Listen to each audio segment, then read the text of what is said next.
For the latest in strategic affairs, subscribe to our YouTube channel. Click the bell icon for updates. Hello and welcome to StratNews Global. In mid or late October, China and Bhutan agreed to expeditiously solve their long-standing boundary issue. That's a progress as far as the two countries are concerned, but it also has implications for India's security in the vulnerable Siliguri corridor, or the chicken's neck as it is called, which connects rest of India to the northeastern states, the 7 northeastern states. How is it going to pan out, and what are the security implications for India and the Indian Army, especially when India is locked in a confrontation with China on the border, in Ladakh at least to begin with, is the topic of this week's Simply Nitin. I'm Nitin Gokhale.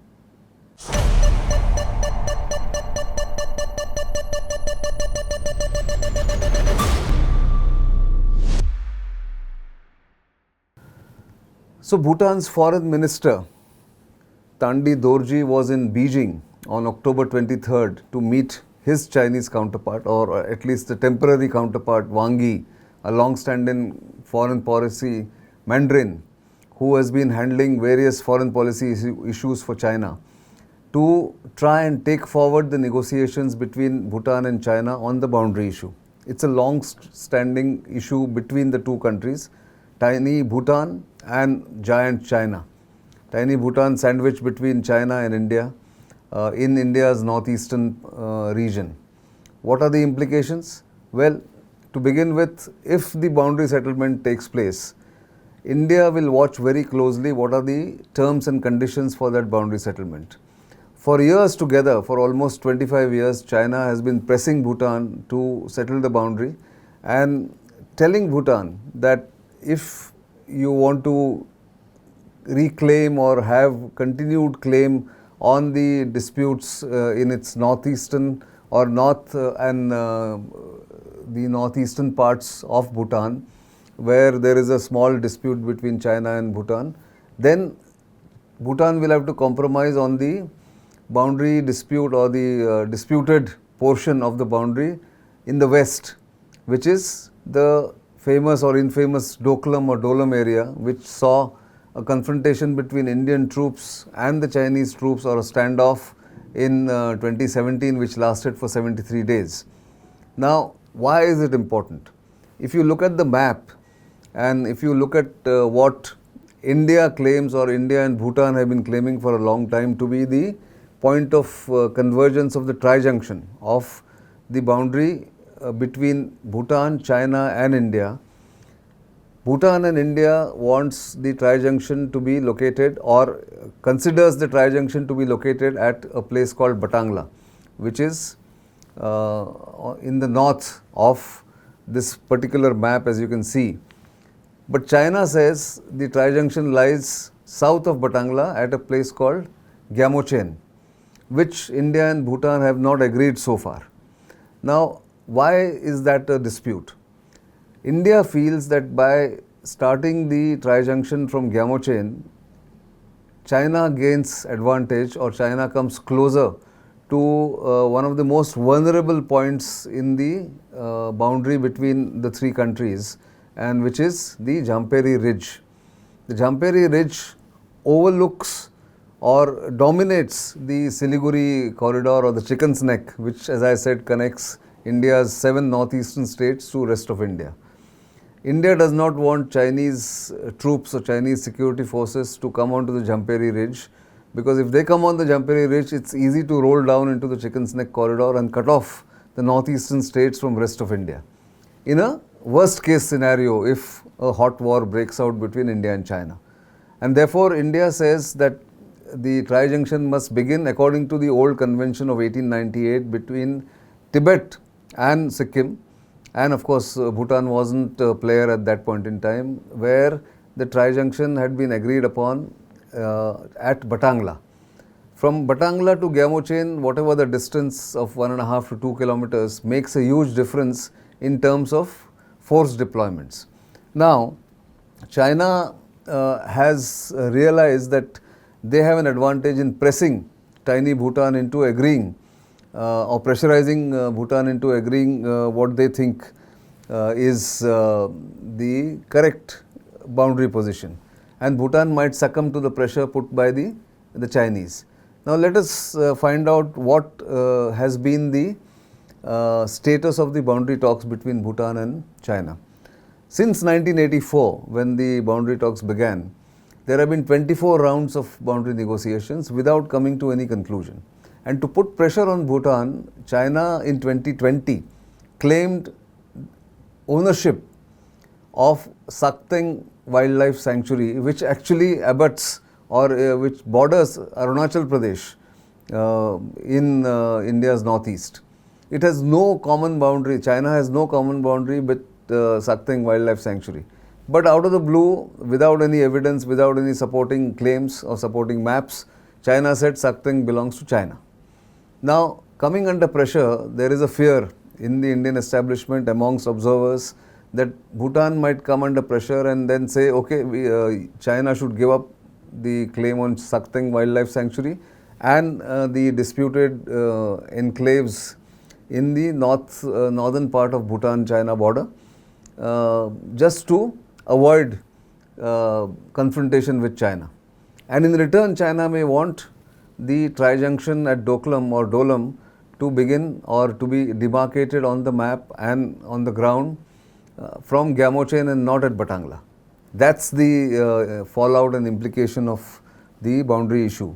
And the press release issued by the Chinese Foreign Ministry at the end of the discussion between the two foreign ministers read like this, and I quote, "The conclusion of boundary negotiations and the establishment of diplomatic relations between China and Bhutan fully serve the long-term and fundamental interests of the country and nation of Bhutan." Just see the emphasis here. I am ending this quote here. It says in the interest of Bhutan.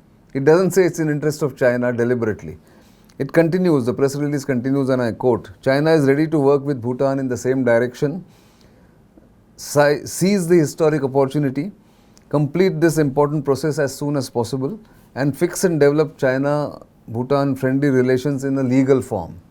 What China basically wants is to settle the boundary. Remember this, 14 countries have land boundaries with China. 12 of those land disputes or boundary disputes on the land were settled by China long ago. The only two remaining disputes are with Bhutan and India. Now, if China settles the boundary with Bhutan and it establishes diplomatic relations with that country, which don't exist at the moment, then the boundary dispute between India and China is the only remaining issue, and India comes increasingly under pressure from China, given the fact that if Bhutan succumbs to Chinese pressure and gives up Doklam area claims, then Indian security forces or Indian deployment in the Chumbi Valley and above it, around Sikkim and Bhutan and in the Siliguri corridor, comes under tremendous pressure, because China then gains access to the strategic heights of Jamperi Ridge, which India does not want.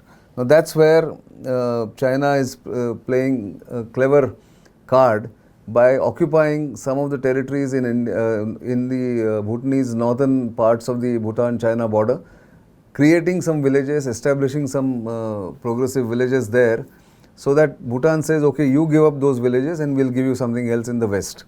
Now that's where I think the problem for India comes in. And India can really do nothing if Bhutan decides to give up, because it can come under pressure. Now that's where the progress in the talks, where there is a joint technical group for delimitation of the China boundary as part of Beijing's efforts, has been set up. An experts group meeting was held in August. This is all in accordance with what happened 2 years ago, when the two sides agreed to a 3-step roadmap to resolve the boundary issue.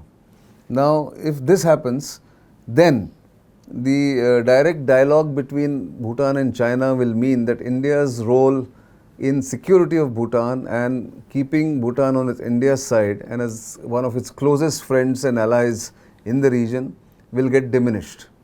And that's where the Indian establishment, keeping a very close watch, Of course, it has military implications. In one way, India will gain more troops in its kitty or in its deployment, because two divisions which look after that boundary will get freed up.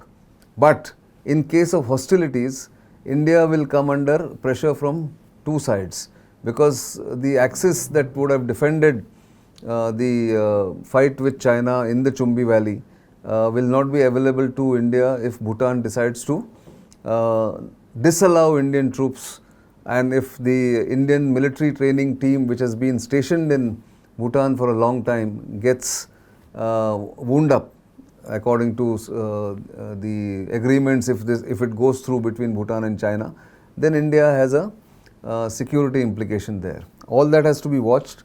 I am only flagging this issue mainly because India is coming under increasing pressure from China in its neighborhood. Once again, as elections near in India, which is the Lok Sabha elections in summer of 2024, China would want to make India appear weak and less influential in the region.